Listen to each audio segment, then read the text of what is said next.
ကျွန်းနက်ပင်ဟာဂမ်ဘီယာအနွယ်ဝင်တစ်ပင်ဖြစ်တာကြောင့်တော်ရုံတန်ရုံတွေ့ရှိဖို့မလွယ်ကူလှပါဘူးတိတ်ထိဝင်ဂမ်ဘီယာတစ်တစ်မျိုးဖြစ်ပြီးမြမရိုးရာအယူအဆအရထိုက်တဲ့သူထံအလိုလိုရောက်လာတတ်တယ်ထိုက်သူသာကင်ဆောင်အသုံးပြုနိုင်တယ်လို့အဆိုရှိခဲ့ပါတယ်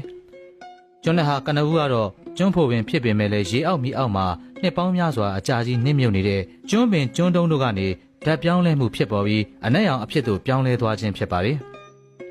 ဓာတ်မင်များမြေအောက်ရေအောက်မှာနစ်မြုပ်ပြီးထန်းကြောက်သားဖြစ်သွားသလိုမျိုးကျွန်းနက်ကလည်းနစ်မြုပ်မှုကြာလာတာနဲ့အမျှကြောက်ဖြစ်သို့ပြောင်းလဲသွားခြင်းဖြစ်တယ်လို့သိရပါတယ်။ကျွန်းနက်ကိုအနက်ကောက်မဲဆိုရင်တော့ကျွန်းဟာတနင်္လာနံ2နဲ့စနေနံ9ပေါင်းခြင်းကြောင့်9နှဝင်းမိပါတယ်။ဒါကြောင့်9ရက်သားသမီးများအတွက်ကောင်းကျိုးချမ်းသာအဖျားဖျားကိုစောင့်ခြင်းပေးမဲ့တစ်မြတ်ဖြစ်ပါတယ်။ကျွန်းနက်ဟာ29ငွေနှဝင်းအသားဖြစ်တဲ့အတွက်ပရိစီရင်ပြီးဂုံတော်9ပါးနေ့တိုင်းစိတ်ရင်လဲလက်ရွှင်စေပါတယ်။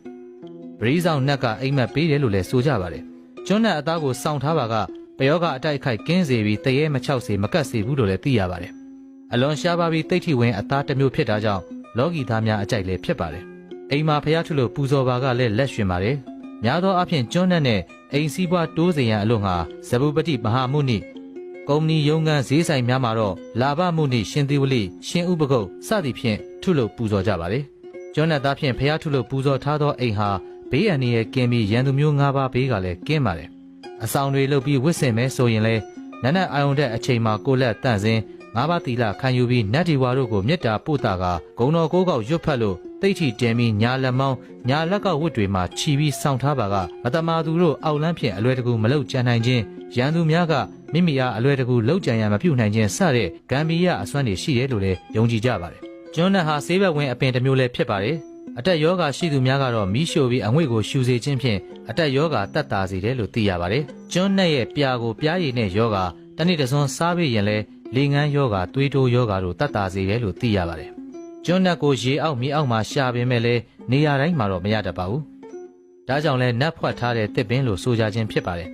။ကျွန်းနက်ဟာမထိုက်တန်တဲ့သူလိန်ရောင်းသူတွေရဲ့လက်ထဲကိုရောက်သွားပါကလည်းတစ်အဖြစ်ကနေငွေအဖြစ်မပြောင်းလဲနိုင်ကြတာတွေများစွာကြုံတွေ့ကြရပါတယ်။တချို့ကလည်းရှာတော့တွေ့ပေမဲ့ကြောက်ဖြစ်သွားတဲ့အဆင့်မို့ဘာမှလုပ်မရတာတွေလည်းရှိလာသလိုယာတုံးကတော့ကောင်းနေပြီးအသုံးပြုဖို့စီစဉ်တော့မှအထဲမှာမွပြီးဆွေးနေတာမျိုးတွေလည်းရှိတတ်ကြပါတယ်။ကျွန်းနက်သားသို့မဟုတ်ကျွန်းနက်ပရိစစ်မစစ်မတင်ငါဘူးဆိုရင်တော့မီးရှို့ပြီးစမ်းသပ်နိုင်ပါတယ်။မီးရှို့လိုက်မဲဆိုရင်ကျွန်းနက်အစစ်ရဲ့ပြားအယောင်ဟာရွှေအိုရောင်လိုဝါဖန့်ဖန့်အယောင်လိုမျိုးရရှိတတ်ပါတယ်။ပြားတွေဟာတန်လိုက်တုံးကိုပြေးပြီးကတ်နေမှသာအရည်သွေးကောင်းမွန်တဲ့ကျွန်းနက်သားစစ်စစ်ကိုရရှိမှာဖြစ်ပါတယ်။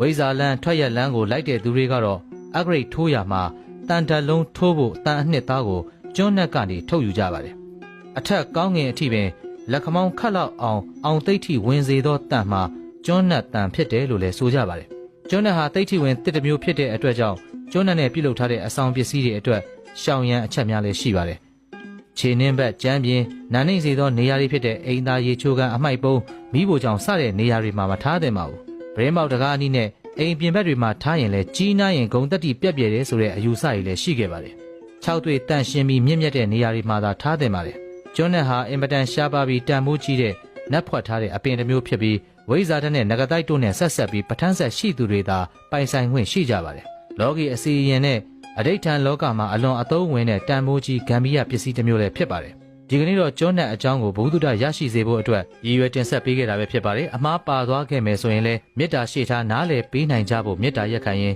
ဒီနေရာမှာပဲရဏဝင်ပြုပါခင်ဗျာ။အားလုံးကိုကျေးဇူးတင်ပါတယ်ခင်ဗျာ။